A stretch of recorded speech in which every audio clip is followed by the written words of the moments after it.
Les Actes des Apôtres, chapitre 7.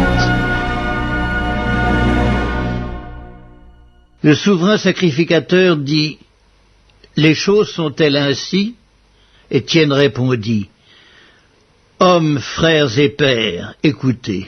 Le Dieu de gloire apparut à notre père Abraham lorsqu'il était en Mésopotamie, avant qu'il s'établît à Charan. Et il lui dit, quitte ton pays et ta famille, et va dans le pays que je te montrerai. Il sortit alors du pays des Chaldéens et s'établit à Charan. De là, après la mort de son père, Dieu le fit passer dans ce pays que vous habitez maintenant. Il ne lui donna aucune propriété en ce pays, pas même de quoi poser le pied, mais il promit de lui en donner la possession et à sa postérité après lui, quoiqu'il n'eût point d'enfant. Dieu parla ainsi. Sa postérité séjournera dans un pays étranger. On la réduira en servitude et on la maltraitera pendant 400 ans. Mais la nation à laquelle ils auront été asservis, c'est moi qui la jugerai, dit Dieu. Après cela, ils sortiront et ils me serviront dans ce lieu-ci. Puis Dieu donna à Abraham l'alliance de la circoncision. Et ainsi, Abraham ayant engendré Isaac, le circoncis le 8e jour, Isaac engendra et circoncis Jacob, et Jacob les 12 patriarches. Les patriarches, jaloux de Joseph, le vendirent pour être emmenés en Égypte. Mais Dieu fut avec lui, et il le délivra de toutes ses tribulations. Il lui donna de la sagesse et lui fit trouver grâce devant Pharaon, roi d'Égypte, qu'il établit gouverneur d'Égypte et de toute sa maison. Il survint une famine dans tout le pays d'Égypte et dans celui de Canaan. La détresse était grande et nos pères ne trouvaient pas de quoi se nourrir. Jacob apprit qu'il y avait du blé en Égypte, et il y envoya nos pères une première fois. Et la seconde fois, Joseph fut reconnu par ses frères, et Pharaon sut de quelle famille il était. Puis Joseph envoya chercher son père Jacob et toute sa famille, composée de 75 personnes. Jacob descendit en Égypte où il mourut, ainsi que nos pères. Et ils furent transportés à Sichem et déposés dans le sépulcre qu'Abraham avait acheté, à prix d'argent, des fils des morts, père de Sichem. Le temps approchait où devait s'accomplir la promesse que Dieu avait faite à Abraham, et le peuple s'accrut et se multiplia en Égypte, jusqu'à ce que parut un autre roi qui n'avait pas connu Joseph. Ce roi, usant d'artifice contre notre race, maltraita nos pères au point de leur faire exposer leurs enfants pour qu'ils ne vécussent pas. À cette époque, naquit Moïse, qui était beau aux yeux de Dieu.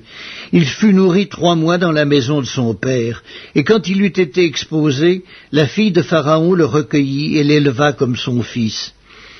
Moïse fut instruit dans toute la sagesse des Égyptiens, et il était puissant en parole et en œuvre. Il avait 40 ans lorsqu'il lui vint dans le cœur de visiter ses frères, les fils d'Israël.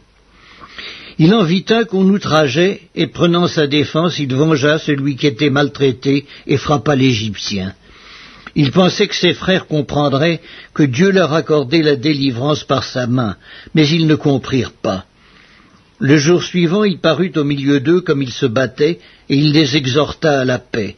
« Hommes, dit-il, vous êtes frères, pourquoi vous maltraitez-vous l'un l'autre ?» Mais celui qui maltraitait son prochain le repoussa en disant « Qui t'a établi chef et juge sur nous? Veux-tu me tuer comme tu as tué hier l'Égyptien ?» À cette parole, Moïse prit la fuite, et il alla séjourner dans le pays de Madian, où il engendra 2 fils. 40 ans plus tard, un ange lui apparut au désert de la montagne de Sinaï, dans la flamme d'un buisson en feu.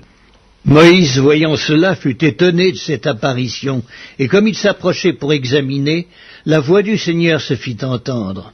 « Je suis le Dieu de tes pères, le Dieu d'Abraham, d'Isaac et de Jacob. » Et Moïse, tout tremblant, n'osait regarder. Le Seigneur lui dit, « Ôte tes souliers de tes pieds, car le lieu sur lequel tu te tiens est une terre sainte. J'ai vu la souffrance de mon peuple qui est en Égypte, j'ai entendu ses gémissements, et je suis descendu pour le délivrer. Maintenant, va, je t'enverrai en Égypte. » Ce Moïse qu'ils avaient renié en disant « Qui t'a établi chef et juge ?» c'est lui que Dieu envoya comme chef et comme libérateur avec l'aide de l'ange qui lui était apparu dans le buisson.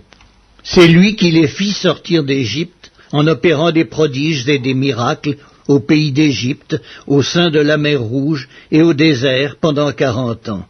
C'est ce Moïse qui dit aux fils d'Israël, « Dieu vous suscitera d'entre vos frères un prophète comme moi. » C'est lui qui, lors de l'assemblée au désert, étant avec l'ange qui lui parlait sur la montagne de Sinaï et avec nos pères, reçut des oracles vivants pour nous les donner.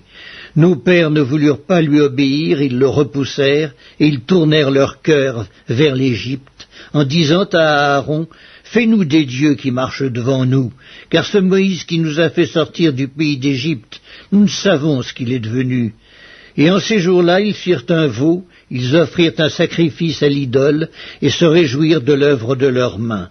Alors Dieu se détourna et les livra au culte de l'armée du ciel, selon qu'il est écrit dans le livre des prophètes, « M'avez-vous offert des victimes et des sacrifices pendant 40 ans au désert, maison d'Israël? Vous avez porté la tente de Moloch et l'étoile du dieu Renfant, ces images que vous avez faites pour les adorer, aussi vous transporterai-je au-delà de Babylone. » Nos pères avaient au désert le tabernacle du témoignage, comme l'avait ordonné celui qui dit à Moïse de le faire, d'après le modèle qu'il avait vu. Et nos pères, l'ayant reçu, l'introduisirent, sous la conduite de Josué, dans le pays qui était possédé par les nations que Dieu chassa devant eux, et il y resta jusqu'au jour de David. David trouva grâce devant Dieu et demanda d'élever une demeure pour le Dieu de Jacob. Et ce fut Salomon qui lui bâtit une maison. Mais le Très-Haut n'habite pas dans ce qui est fait de main d'homme, comme dit le prophète. Le ciel est mon trône et la terre mon marchepied. Quelle maison me bâtirez-vous, dit le Seigneur, ou quel sera le lieu de mon repos? N'est-ce pas ma main qui a fait toutes ces choses? Hommes au cou raide, incirconcis de cœur et d'oreille, vous vous opposez toujours au Saint-Esprit. Ce que vos pères ont été, vous l'êtes aussi. Lequel des prophètes vos pères n'ont-ils pas persécuté? Ils ont tué ceux qui annonçaient d'avance la venue du juste, que vous avez livré maintenant, et dont vous avez été les meurtriers, vous qui avez reçu la loi d'après des commandements d'anges, et qui ne l'avez point gardée. En entendant ces paroles, ils étaient furieux dans leur cœur, et ils grinçaient des dents contre lui. Mais Étienne, rempli du Saint-Esprit et fixant les regards vers le ciel, vit la gloire de Dieu, et Jésus debout à la droite de Dieu. Et il dit, « Voici, je vois les cieux ouverts, et le Fils de l'homme debout à la droite de Dieu. » Ils poussèrent alors de grands cris en se bouchant les oreilles, et ils se précipitèrent tous ensemble sur lui, le traînèrent hors de la ville et le lapidèrent. Les témoins déposèrent leurs vêtements aux pieds d'un jeune homme nommé Saul. Et ils lapidaient Étienne qui priait et disait « Seigneur Jésus, reçois mon esprit. » Puis, s'étant mis à genoux, il s'écria d'une voix forte « Seigneur, ne leur impute pas ce péché. » Et après ces paroles, il s'endormit.